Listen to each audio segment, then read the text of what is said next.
ரசிக்கின்ற பழக்கத்தை வளர்த்துட்டாலே இந்த வார்த்தையை தெளிவாக உச்சரிக்க ஆரம்பிச்சிருவாங்க. இப்போ வார்த்தைகளை தெளிவாக உச்சரிக்கிறதுக்கு என்ன காரணம்? இப்போ கிராமத்தில் படிக்காதவங்க என்ன பண்ணுறாங்க, கொச்சையாக அந்த வார்த்தைகளை உச்சரிக்க அவங்க வரமாட்டேங்குது. அந்த வார்த்தைகளை தெளிவாக உச்சரிப்பதற்கு அவங்களால முடியலை. அப்படின்னா என்ன காரணம்? அவங்களால ரசிக்க முடியலை. அவங்க செயல்கள், அவங்க ஒரு வாழ்க்கையை ரசித்து வாழ்ந்தால் நம்ம வந்து வார்த்தைகளையும் தெளிவாக உச்சரித்து பேசுவதற்கு ரசித்து பேச வேண்டும். ஒரு வார்த்தையை பேசுகிறோன்னா சும்மா பேசக்கூடாது, ரசித்து பேசணும், ரசிச்சுக்கிட்டே பேசணும். ஒரு வார்த்தைகளை பயன்படுத்துகிறோம், அம்மா அப்படிங்கிற ஒரு வார்த்தையை பயன்படுத்தும் போது அதை ரசித்து எப்படி உச்சரிக்கிறோம், அதை ரசித்து பேச வேண்டும். அப்படி ஒரு விஷயத்தை நம்ம உணர்வை வெளிப்படுத்துகிறக்காக நம்ம பேசுகிறோம் அப்படின்னா ரசித்து பேசணும். அப்போ வந்து அந்த ரசனை திறனை எப்படி வளர்த்துக்கிறது? ஓவியம் வரைய கற்றுக்கணும். ஒரு ஓவியத்தை நீங்கள் ரசிக்காமல் வரையவே முடியாது. ரசித்தா தான் ஒரு ஓவியத்தை வரைய முடியும். ரசித்தா தான் ஒரு ஓவியம் வரைவதை உங்களால் தொடர்ந்து வரைய முடியும். அடிக்கடி ஓவியம் வரையணும், டெய்லி வரையணும் அப்படின்னா அதை நீங்கள் ரசிக்காமல் வரையவே முடியாது. அதனால் ஓவியம் வரைவதன் மூலமாக நமக்கு என்ன கிடைக்கும் அப்படின்னா ரசனை உணர்ச்சி. ஓவியம் வரைகிறவங்க என்ன பண்ணுவாங்க? தெளிவாக பேசுவாங்க, வார்த்தைகளை தெளிவாக உச்சரிப்பாங்க. இந்த ரசிக்கின்ற உணர்ச்சி தான் இருந்தால் மட்டும்தான் கெட்ட வார்த்தைகள் இருக்காது. நம்ம கெட்ட வார்த்தை பேச மாட்டோம். ரசனை உணர்ச்சி கெட்டு போகும்போது தான் கெட்ட வார்த்தைகள்லாம் வருது. அதனால் நம்ம வார்த்தை பேசுகிறத ரசிக்கணும். ரசிக்கும்போது யாராவது கெட்ட வார்த்தை பேசுகிறத ரசிக்க முடியுமா? கெட்ட விஷயத்தை யாராவது ரசிக்கிறாங்கன்னா அருவருப்பான ஒரு விஷயத்தை ரசிக்கிறாங்கன்னு தான் அர்த்தம். ஒரு கெட்ட வார்த்தைகள், கெட்டுப்போன வார்த்தைகள் அதை போய் ரசிக்கிறாங்கன்னா, கெட்டுப்போன உணவை போய் யாராவது ருசித்து சாப்பிடுவாங்களா? சுவைத்து சாப்பிடுவார்களா? அது கெட்டுப்போன உணவை சுவைத்து சாப்பிடுவார்கள் தான் கெட்ட வார்த்தைகளை ரசித்து பேசுவாங்க. அதனால் நம்ம என்ன பண்ணோம்? நல்ல ரசனைகளை உருவாக்கி கொள்ள வேண்டும். நல்ல ரசனைகளை உருவாக்கி கொள்ள வேண்டுமென்றால் என்ன பண்ணணும்? டெய்லி ஓவியம் வரையணும், நடனம் ஆட வேண்டும், கவிதை எழுத வேண்டும், கதைகள் பேச வேண்டும், விளையாடணும், நல்ல உணவுகளை சாப்பிடணும். நல்ல உணவுகள் தான் நமது வாழ்க்கையை ரசிப்பதற்கு உதவி செய்யும். அந்த மாதிரி ரசித்து ஒரு வாழ்க்கை வாழ்ந்தாலே நமக்கு வந்து கெட்ட வார்த்தைகள்லாம் பேச மாட்டோம். நல்ல வார்த்தைகளை பேசுவதற்கு ரசனை உணர்ச்சி தேவை. மனசில் ஏகப்பட்ட கெட்ட வார்த்தைகள் வருகிறது, வாயிலேயே நிறைய கெட்ட வார்த்தை வருதுன்னா உங்கள் வாழ்க்கையில் ரசனை இல்லைன்னு அர்த்தம். இப்போ வந்து லஞ்சம் வாங்கிட்டு ஒரு வேலை செய்கிறாங்கன்னு வச்சுக்கோங்களேன். லஞ்சம் வாங்கிட்டு கமிஷன் வாங்கிட்டு அவங்களுக்கு ரசனை உணர்ச்சியே இருக்காது.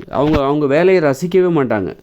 ஒரு வேலை செய்கிறோன்னா நமக்கு என்ன அதுலேருந்து கிடைக்கணும்? அதை ரசித்து செய்யணும். ஒரு வேலையை சரியாக செய்யணும், ரசித்து செய்யணும், அழகாக செய்யணும். ஒரு வேலையை அழகாக செய்வதற்கு, நேர்த்தியாக செய்வதற்கு நமக்கு ரசனை உணர்ச்சி தேவை.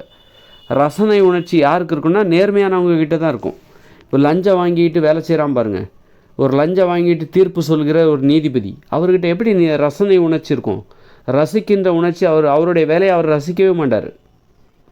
யார் பணம் கொடுக்குறாரோ அந்த பக்கம் சாஞ்சிருவார். அது மாதிரி ஒரு நேர்மையாக இருக்கிறவங்களுக்கு தான் ரசனை உணர்ச்சி இருக்கணும். நீ உனக்குள்ளே இருக்கிற அப்போ யார் கெட்ட வார்த்தை போடுவா? ரசனை உணர்ச்சி இல்லாதவங்கள தான் கெட்ட வார்த்தை போடுவாங்க. ரசனை உணர்ச்சி இல்லாதவங்க, நேர்மையாக இல்லாதவங்கள தான் கெட்ட வார்த்தை போடுவாங்க. அதனால் நீ கெட்ட வார்த்தை போடணும் அப்படின்னா நேர்மையாக இருக்கணும். நேர்மையாக கெட்ட வார்த்தை போடக்கூடாதுன்னா நீ நேர்மையாக இருக்கணும். அப்போ தான் கெட்ட வார்த்தை போட முடியாது. நீ வாழ்க்கையை ரசிக்க பழகிவிட்டால் நீ வந்து கெட்ட வார்த்தை போட மாட்டேன். நேர்மையாக இருக்கணும். அதுக்கு ரசிக்கணும்னா, வாழ்க்கையை ரசிக்கணும்னா நேர்மையாக இருக்கணும். நல்ல பணம் எல்லாம் பணத்தை லஞ்சம்லாம் வாங்கி ஊழல்லாம் பண்ணி பெரிய வீடு, சூப்பராக வீடு கட்டிடுவார். அது வந்து அந்த வீட்டை ரசித்து கட்டுற அந்த இன்ஜினியர்களோட வேலை அது எல்லாத்தையும் பணத்தை கொடுத்து இவங்க பண்ணிடுவாங்க. பணத்தை கொடுத்து அந்த வேலையை இவ்வளோ பணம் தரேன், என் வீட்டை கட்டிடுவார். இந்த இன்ஜினியர் அந்த வீட்டை ரசித்து கட்டிடுவார். ஆனால் இவர் அந்த பணத்தை எப்படி சம்பாதிச்சார்? அவர் வேலையில் அவருக்கு ஒரு ரசனை திறனே இல்லை. ஊழல் பண்ணி லஞ்சம் வாங்கி கட்டிட்டார்.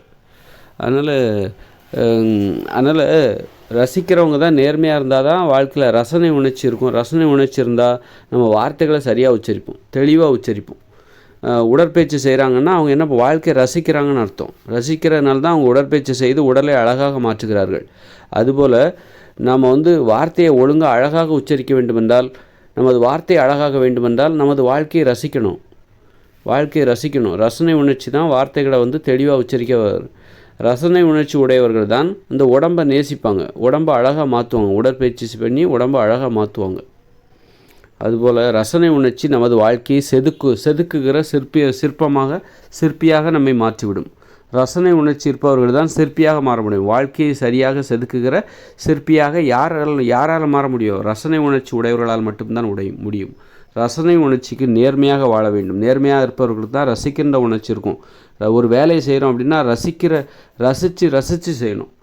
அதுதான் அந்த வேலையிலேருந்து கிடைக்கிற இன்பம்.